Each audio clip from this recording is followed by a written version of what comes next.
तो फाइनली यहाँ दोस्तों सैमसंग ने यहाँ A90 को गैलेक्सी A90 को लॉन्च कर दिया है 5G के साथ। तो दोस्तों यहाँ मैं आपको बताने वाला हूँ कि सैमसंग A90 की प्राइस क्या होने वाली है और यहाँ इसके स्पेक्स क्या आने वाले हैं, इसके अंदर कौन कौन से वेरिएंट्स हैं और इसके अंदर कैसा आपको डिज़ाइन दिया गया है। टोटल ओवरऑल आज की इस वीडियो में आपको बताने वाला हूँ, तो वीडियो को लास्ट तक देखिएगा फुल डिटेल के लिए। तो वीडियो को स्टार्ट करते हुए जान लेते हैं फुल डिटेल से। अस्सलाम वालेकुम दोस्तों, मेरा नाम खालिद है और आप देख रहे हैं खालिद टेक्निकल यूट्यूब चैनल। अभी तक आपने हमारे चैनल को सब्सक्राइब नहीं किया तो सब्सक्राइब कर लें। तो सब्सक्राइब करने के बाद घंटी का बटन दबा लें, क्योंकि अगर आप घंटी का बटन नहीं दबाएंगे तो सब्सक्राइब करने का कोई फ़ायदा नहीं होगा, तो उसे दबाना बिल्कुल लाजम है।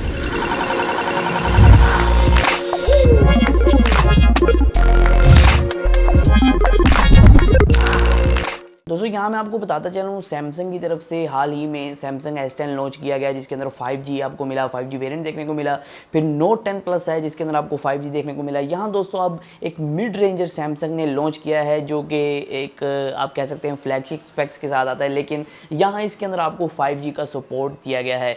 तो दोस्तों ये काफ़ी कमाल का फ़ोन है, काफ़ी इंटरेस्टिंग फ़ोन है। पहले इसके डिज़ाइन के वाले से बात कर लेते हैं, फिर स्पेक्स के वाले से, फिर इसकी लॉन्च और सारा कुछ मुकम्मल प्राइस वगैरह जान लेंगे। तो यहाँ दोस्तों मैं आपको बताता चलूँ, ये बैक की तरफ इसके जो ट्रिपल कैमरा सेंसर लगाए गए हैं और बैक की तरफ और कुछ भी नहीं है, क्योंकि यहाँ आपको फिंगरप्रिंट स्कैनर जो है इन डिस्प्ले फिंगरप्रिंट स्कैनर मिलता है। फ्रंट की तरफ आपको जो एक स्क्रीन मिलती है वो एक सुपर एमोलेड स्क्रीन है। यहाँ 6.7 इंचज़ का आपको फुल HD प्लस का पैनल मिलता है, जो कि सुपर एमोलेड स्क्रीन है। और इन्फिनिटी यू डिस्प्ले मिलता है, मतलब कि आपको जो है वाटर ड्रॉप नॉच दी गई है ऊपर वाली साइड पे, जिसके अंदर आपको सेल्फी कैमरा मिलता है। जी हाँ दोस्तों, यहाँ आपको पॉपअप सेल्फी कैमरा नहीं मिलता है, यहाँ आपको वाटर ड्रॉप नॉच के साथ यहाँ आपको स्क्रीन दी गई है। यहाँ दोस्तों मैं आपको बताता चलूँ, ये जो फ़ोन है ये दो कलर्स के अंदर लॉन्च हो चुका है। एक तो ब्लैक है, एक वाइट कलर है, ये अरोरा कलर जैसा लगता है और काफ़ी कमाल के रेनबो शाइनिंग देता है, काफ़ी अच्छी लुक देता है। तो काफ़ी कमाल का ये कलर होने वाला है।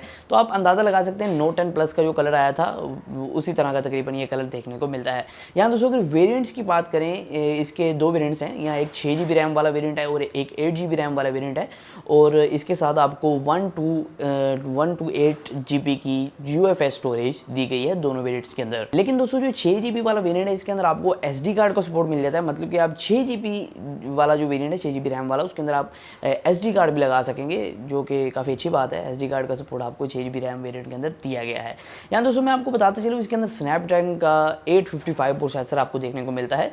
तो आप जानते होंगे ये कैसा प्रोसेसर है, मुझे कोई ब्रीफ करने की ज़रूरत नहीं, क्योंकि काफ़ी बेहतरीन प्रोसेसर है। इसके अंदर यही प्रोसेसर आपको स्नैपड्रैगन का 855 प्रोसेसर देखने को मिलता है। यहाँ दोस्तों एक और बहुत हैरानकुन बात कि सैमसंग ने इसके अंदर आपके अपना जो सैमसंग डेस्क का एक ऑप्शन था, जिसके अंदर आप अपना फ़ोन एज आ डेस्कटॉप इस्तेमाल कर सकते थे। मतलब कि अपने फ़ोन को डेस्कटॉप पे इंजॉय कर सकते थे, अपने फ़ोन एज आ PC को इस्तेमाल कर सकते थे। तो वही आप अपने डेस्कटॉप से या किसी भी मॉनिटर से अपने मोबाइल फ़ोन को जो है कनेक्ट कर पाएंगे। उससे ये होगा कि आपका फ़ोन जो है आप एज अ डेस्कटॉप भी इस्तेमाल कर पाएंगे। सैमसंग डेस्क का फीचर पहली बार एक मिड रेंजर फ़ोन में सैमसंग ने प्रोवाइड कर दिया है। तो कुछ लोगों को बहुत ज़्यादा खारिश हो रही होगी कि अभी तक कैमरे के वाले से बात नहीं की। यहाँ दोस्तों मैं आपको बता चलूँ, बैक की तरफ आपको ट्रिपल कैमरा सेंसर देखने को मिलता है। एक जो है 48 मेगापिक्सल का सेंसर है और दूसरा जो है 8 मेगापिक्सल का अल्ट्रा वाइड सेंसर, और तीसरा यहाँ आपको मिलता है 5 मेगापिक्सल का डेप्थ सेंसर। और यहाँ फ्रंट की तरफ आपको 32 मेगापिक्सल की सेल्फी भी दी गई है, जिससे आप बहुत अच्छी फोटोज ले पाएंगे। दोस्तों इस फोन के अंदर आपको 45 mAh की बैटरी मिलती है, जो कि 25 वाट के फास्ट चार्ज को सपोर्ट करती है। जी हाँ दोस्तों, इसके अंदर 45 mAh की बैटरी के साथ साथ आपको 25 वाट का फास्ट चार्ज मिलता है, जो कि काफ़ी अच्छी बात है। अगर प्राइसिंग के वाले से बात कर ली जाए, अभी तक सैमसंग ने मोबाइल फ़ोन की स्पेसिफिकेशन बता दी है, सब कुछ लॉन्च हो गया है, लेकिन प्राइसिंग का आपको पता लगेगा एक दिन बाद, 2 दिन बाद। तो अगर प्राइसिंग के वाले से कुछ लीक्स आउट बात करेंगे प्राइसिंग होने कितने वाली है, तो बहुत से लोगों की तरफ से यही कहा जा रहा है, जो एक्सपर्ट्स हैं, कि प्राइस जो है $750 के करीब होने वाली है। अगर इस रकम को हम पाकिस्तानी रुपीज़ में कन्वर्ट करते हैं तो ये 1,10,000 रुपये करीब मिलती है, और यहाँ 1,10,000 के अंदर आपको एक 5G फ़ोन मिलता है, एक फ्लैगशिप स्पेक्स के साथ। तो काफ़ी अच्छी डील है।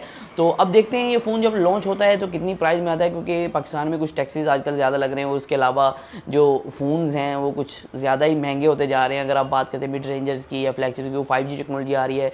5G टेक्नोलॉजी पाकिस्तान में नहीं आई है अभी तो टेस्टिंग ही चालू है हर जगह। तो जब 5G टेक्नोलॉजी आएगी इस फ़ोन को यूज़ कर पाएंगे। अब देखते हैं कि प्राइस इसकी क्या निकल के आती है। प्राइस जब भी आ जाएगी मैं कमेंट के अंदर आपको अपडेट कर दूंगा।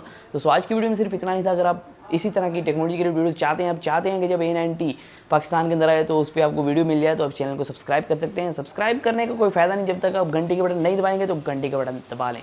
ओके जी, अल्लाह हाफ़िज़।